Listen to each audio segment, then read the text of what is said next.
Come here, pal, listen close.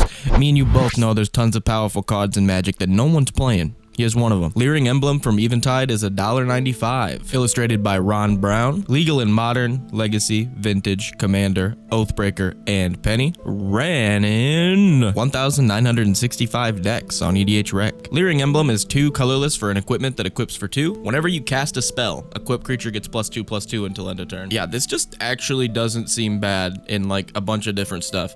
If you're in a Voltron deck, every aura or equipment or combat trick or other creature or enchantment or artifact, you get the idea, will buff up your Voltron commander, which just seems actually really solid.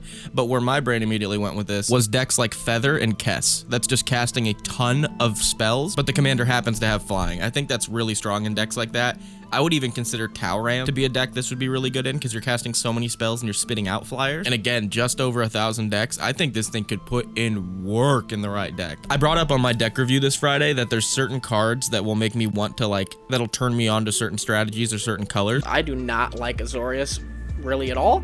I have a Yorion deck, and that's about as far as I'll go into the Azorius thing, and that's not even really like control-y or detain or like board wipes or anything. It's just blink.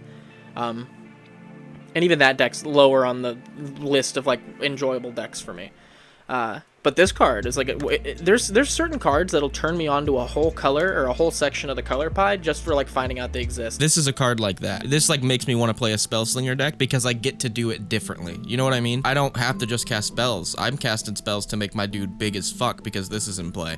I actually really like this thing a lot, and I think I'm going to try it out in a couple decks. And if you have tried it out, let me know below how it works out and how you like it, because it seems like a card I would really enjoy. If you guys want to show a little bit of additional support for the channel, you can head over to Patreon at patreon.com/NixLotus. It helps out the channel a ton, and you are already helping out the channel a ton just by coming here and watching the videos, so do not feel obligated. Drop a comment down below of some obscure cards that you know about that you would like to appear in one of these daily card highlights. Go ahead and email me your decks at lightshallow.com. It should be up on the screen or down in the description. Patreon starts as low as $1. I don't know if I said that. To gain access to the Discord and to get shouted out at the end of the video. A seamless segue for that very thing. We've got our $1 Lotus Dippers: Tyler, Betsy, David, Xverfiend, Big Dog, Horny Badger, Daniel Romero. And then we've got our $5 Lotus Enjoyer, Telescope Teddy. Tell him how you feel. And then we got our two $25 Lotus Loving Son of a Guns, Bad Dad 316 and Air Flappo. Yeah. Much love, guys. Go play some Magic.